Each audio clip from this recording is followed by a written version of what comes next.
وَلَذِكْرُ اللَّهِ اکبر، اور اللہ کا ذکر تو بہت بڑی شے ہے۔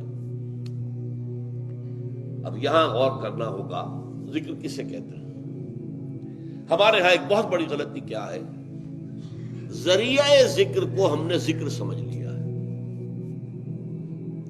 زبان سے کہنا سبحان اللہ والحمد للہ ولا الہ الا اللہ واللہ اکبر، یہ ذریعہ ذکر ہے کہ زبان یہ الفاظ کہہ رہی ہو اور دل میں یہ کیفیت وارد ہو جائے۔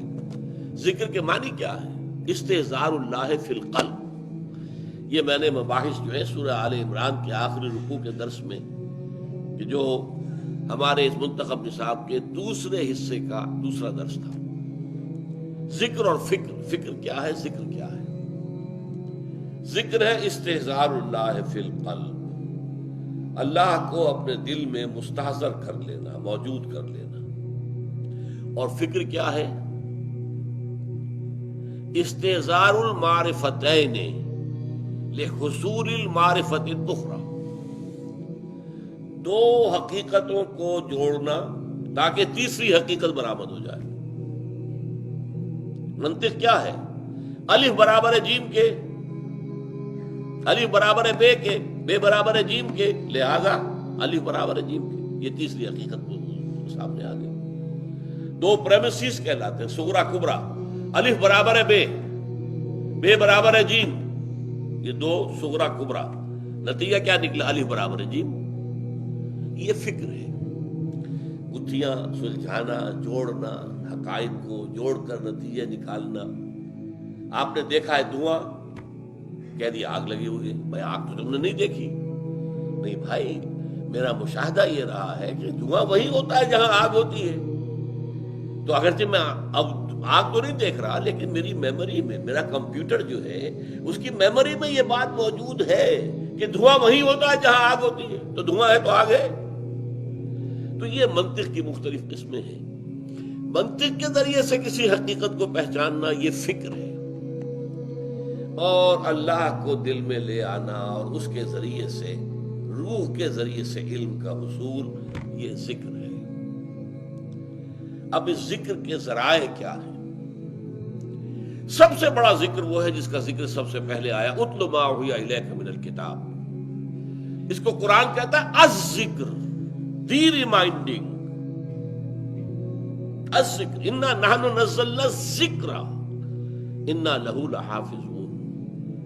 ہم نے ہی اس الذکر کو نازل کیا ہے اور ہم ہی اس کے وہ حافظ ہیں۔ یا ایھا الذی نزل علیہ الذکر انک لمجنون، سورہ ہجر میں آیا۔ لوگ کیا کہتے تھے؟ ہے وہ شخص جس کا خیال ہے کہ اس پر الذکر نازل ہوا ہے، ہم تو تمہیں پاگل سمجھتے ہیں۔ یا ایھا الذی نزل علیہ الذکر، حالانکہ وہ ذکر نہیں مانتے اسے، لیکن قرآن کا نام الذکر اتنا یعنی معلوم تھا کہ انہوں نے اس حوالے سے کہا یا ایھا الذی نزل علیہ الذکر انک لمجنون، ہم تو تمہیں مجنون مانتے ہیں۔ تو ذکر جو ہے، الذکر سب سے بڑا ذکر قرآن ہے، لیکن سب سے جامع ذکر نماز ہے۔ اس کا مطلب کیا ہے؟ ایک ذکر ہے جو زبان اور قلب سے ہو رہا ہے صرف،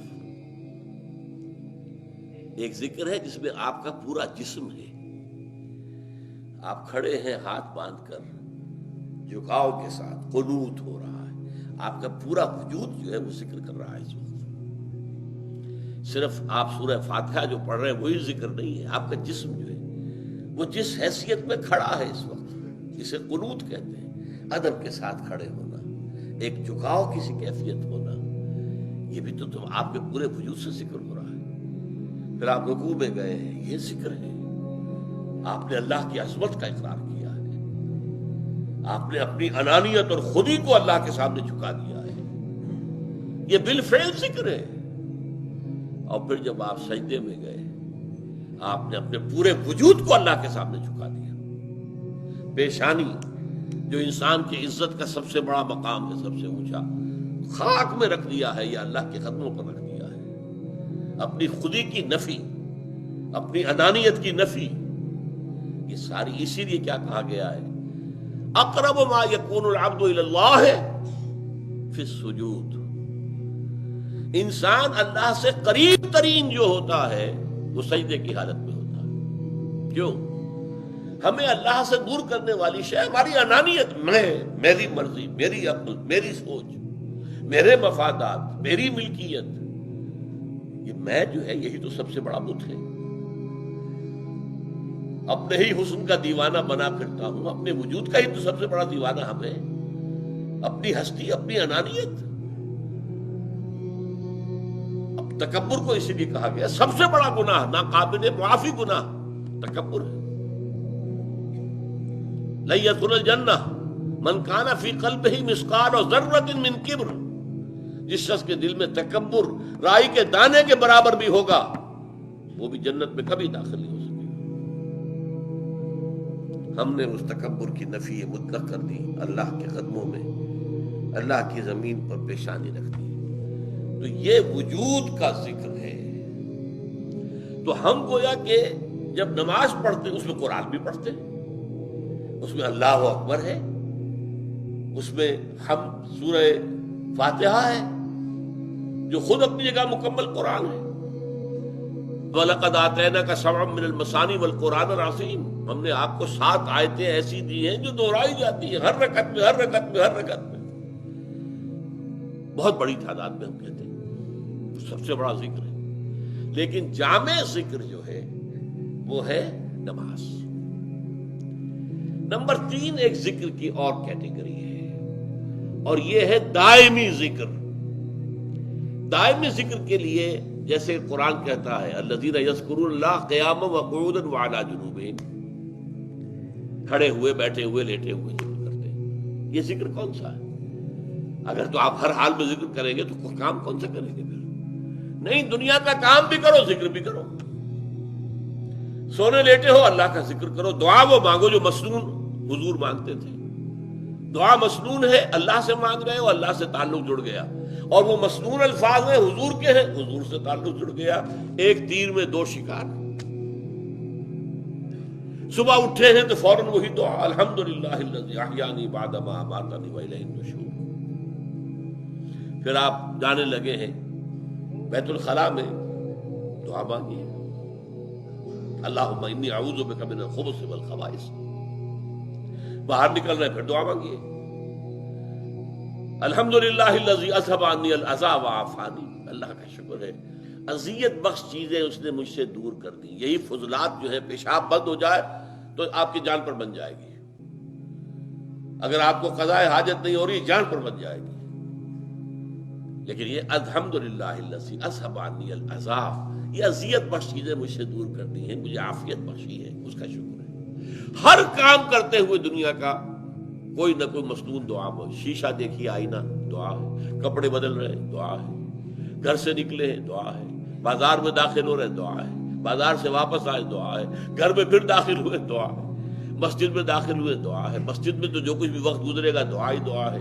پھر واپس نکلے گے، پھر تو کوئی کام نہیں، یہاں تک کہ اپنی اہلیہ کے ساتھ ہم بستری کریں تو دعا ہے۔